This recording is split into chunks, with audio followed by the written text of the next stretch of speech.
Because there is no such thing as black history. It's a social construct.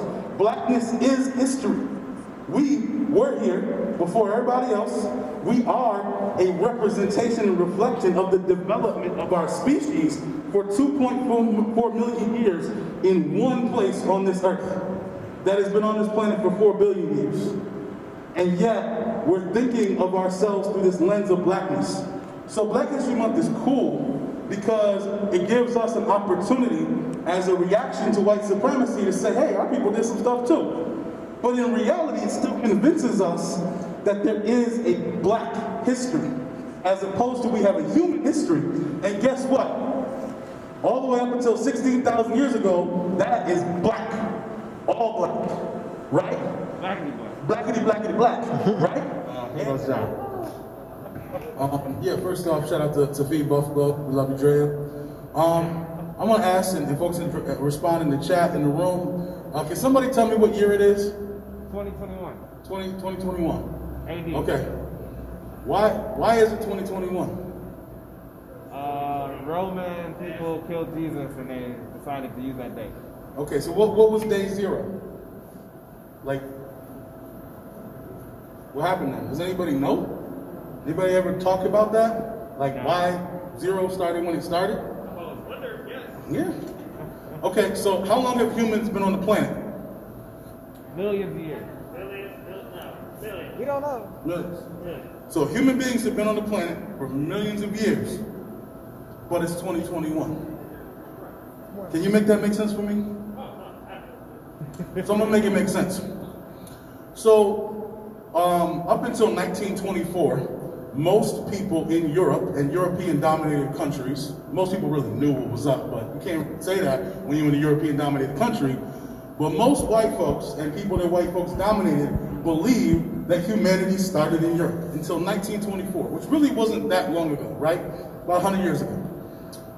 That was when Lucy, Australopithecus, was discovered in Africa. And then they was like, damn,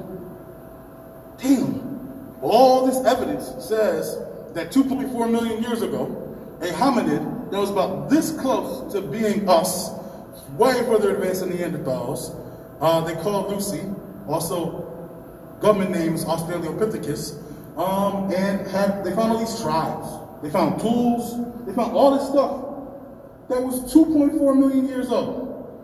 So a couple scientists was like, man, shut the fuck up, okay? Excuse me for cursing, right? We ain't gonna talk about this.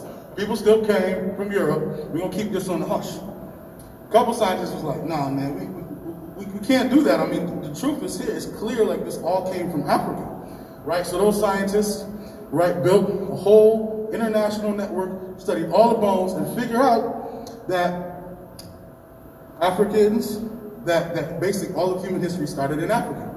And that it wasn't until 60,000 years ago that actual movements of groups of Africans started to leave the continent. Now there were individual bones, but there was no tools, there was no structures, there was no other things around it. They just find somebody over here, somebody over there. So 60,000 years ago, people started moving around. They started moving over Africa. They started moving to different continents. They walk across the Bering Strait from Alaska to America, right?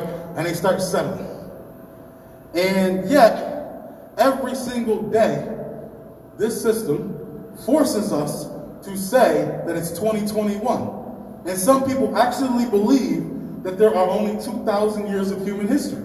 And sorry to tell Christians, but the reality is, even if you're a Christian and you believe in that, that was the day Jesus died.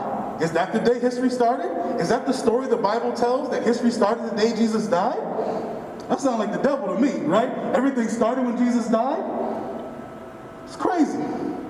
So going to the Black Panther and to what we're talking about here with Afrofuturism, our history has been taken from us in ways even the wokest of us are not processing every day. So we got a lot of woke people. I was one, still am, but getting woker by the second, right? It don't stop, right? So I was like, oh man, I studied my history. I studied Africa. I read Check and Jada Japa, all of this stuff about African history.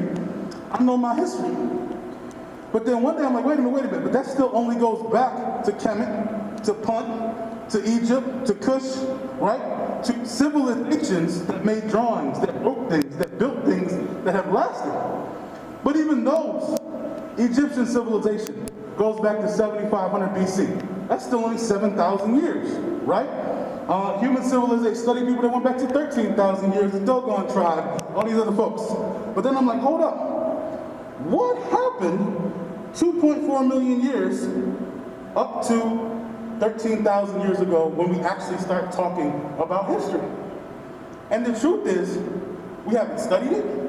We have built no schools, no intentions on figuring any of that stuff out. And then those histories are separated by, you have archaeologists, you have Egyptologists, you have anthropologists, you have historians, you have science, you have different people from different sciences all looking at the same thing and telling multiple different stories about it. And no one's pulling it all together.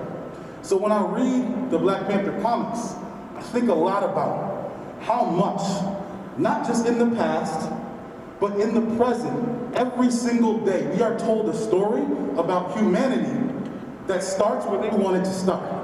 That starts with major civilizations, big cities, big countries, slavery, dominance, and this idea that economics is about surplus, is about creating societies that produce a lot of extra stuff and then only giving it to certain families, to certain people, in certain structures. And how much it erases tribalism, it erases the fact that people have existed on this planet for 2.4 million years before exchange, right? Before money, before trade, before travel, before all of this. And yet we're convinced every day, well, what would we do? Well, what would we do if we didn't have money? What would we do if we didn't have jobs? How would we survive? How would we do all these things? When the reality is, it's only a little slice of history where life has functioned through dominant cultures, right? And that's what we do, right? We have dominant cultures. Even within our culture, we have a dominant culture. Even if we're in blackness, right? Right? There's certain things that you do, and people say, oh, you ain't black. I love it now because I can read comics, I can watch cartoons, I can read and write and be smart. But when I was a kid, I wasn't black, and I wasn't black enough. And so I'm saying all this to say that we have been disconnected from our humanity because there is no such thing as black history. It's a social construct. Blackness is history. We were here before everybody else.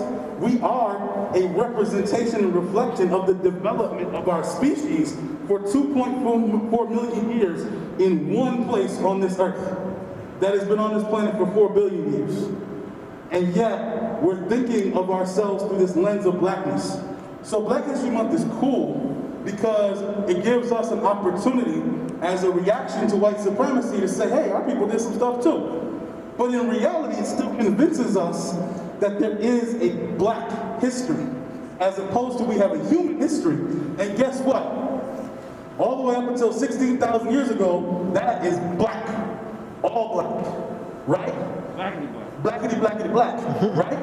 And that even the folks who move, the reason that they're black is because there's different conditions. There's different conditions in Europe. There's different conditions in Siberia. In Siberia, you might want to be hairy and have some light skin that reflects the sun so you can stay warm.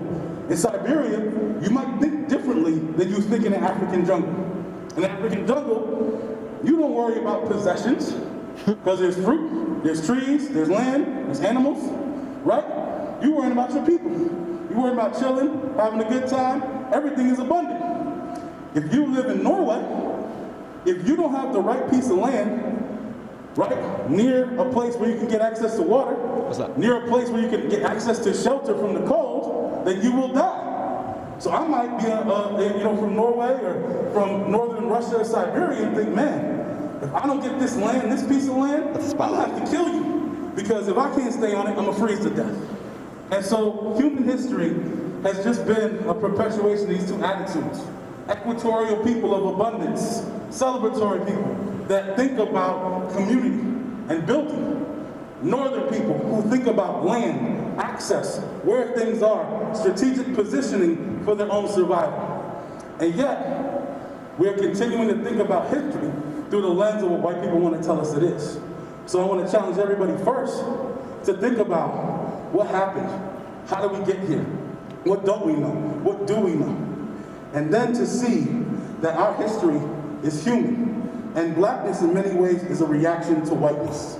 And reaction to whiteness is necessary, absolutely necessary, nothing wrong with that. But at some point we gotta understand that all of this is bigger than that. And I'm a believer, I'm a spiritual person, I'm a scientific person, all that. And all these forms, whether you think about the age of Aquarius, whether you're talking about the end times and revelations in the Bible, or in other Judeo-Christian forms, whether you're thinking about Asian frameworks that pointed to the year of the ox, all of these symbols point to this time as a time of change and transition, right? As a time and age that is ending and a new age transitioning. And I think that what we're seeing in society, a lot of people are reacting to negatively because there's some negative stuff going on. But in reality, we're also seeing a lifting up of old ideas. We're seeing people talk about Afrofuturism. And as somebody who's been thinking a lot about also epigenetics, right, which is the study of how genetics work. Again, up until about 30 years ago, people used to think your genes were your genes. That was it. My genes, and genes never change over time, which is clearly dumb as hell, because if genes didn't change, how would we get any variations? If genes didn't change, we would all look like Australopithecus. So again, when they focus the conversation on studying a singular point in time, which is not a straight line, we get misconceptions about who we are and about what our bodies, our minds, and therefore all of us together are capable of. And through looking at epigenetics, we actually convince ourselves we are ourselves every day. And the number one thing that changes gene patterns is emotions. When you get emotional, you literally can rewire your body and your genes.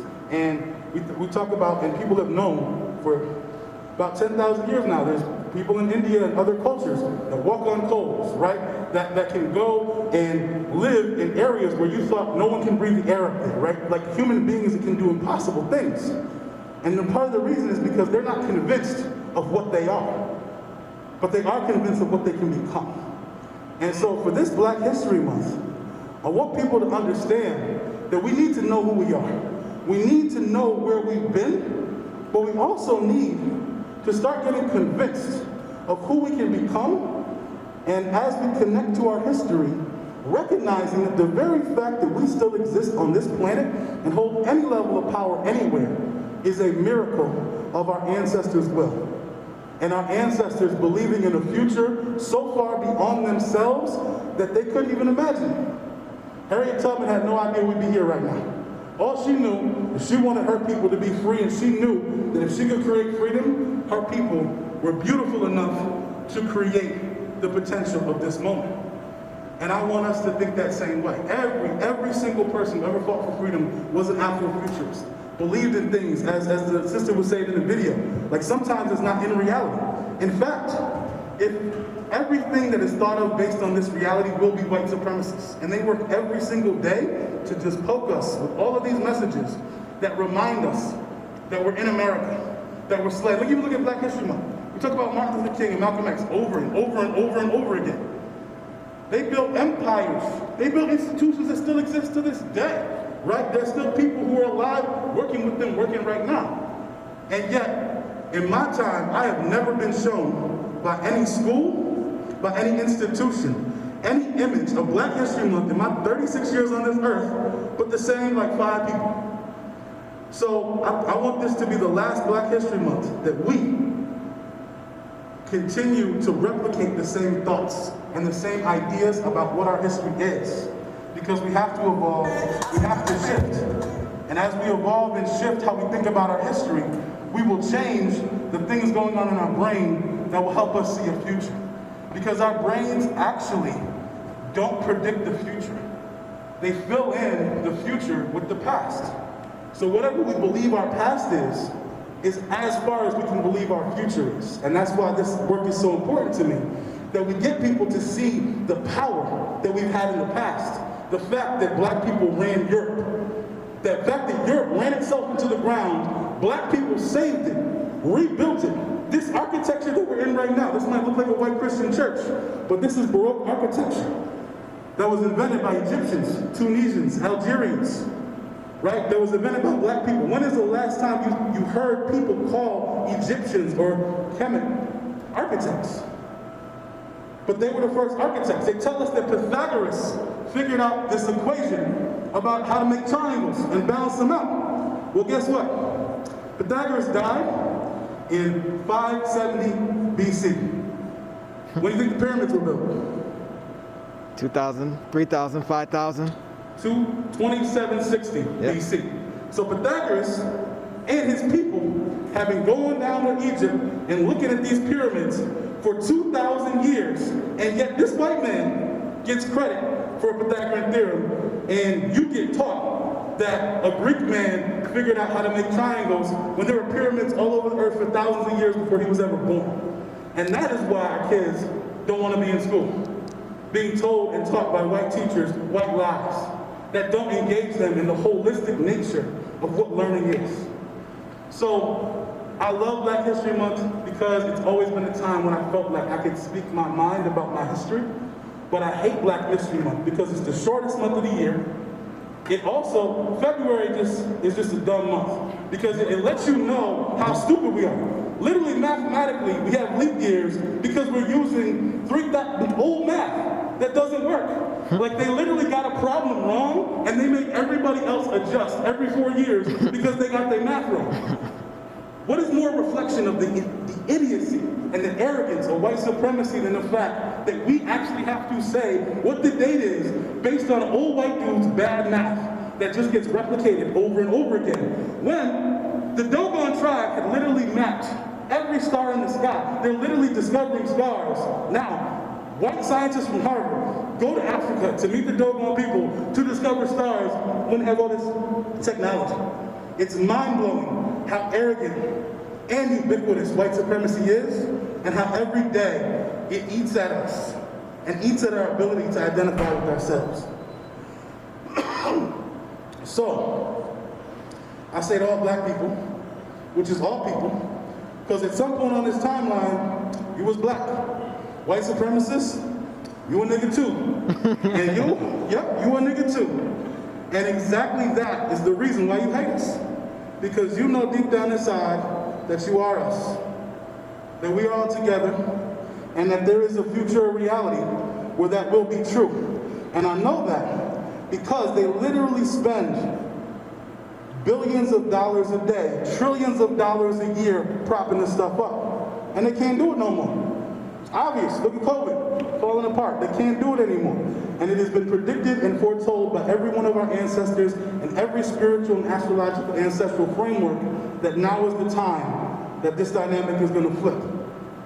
So, I say all that to say, brothers, sisters, siblings, peoples, whatever arguments that you are feeling about the decisions to be made in this moment, white supremacy wants us to focus on urgency. It wants to focus on this moment, on getting what we can out of this particular time, when the reality is time is not linear, right? It's a series of waves and patterns. Existence isn't linear. You can look at a wave, as soon as you look at it, it becomes a particle. You stop looking at it, it becomes a wave, right? And then you wonder why we as black people say, oh, we on that wave. Right? Our intelligence is in us and it's coming out of us in ways that we're told are not intelligent, and we need to start convincing ourselves of our own intelligence, of our own purpose, of our own destiny, and of something that is actually beyond blackness.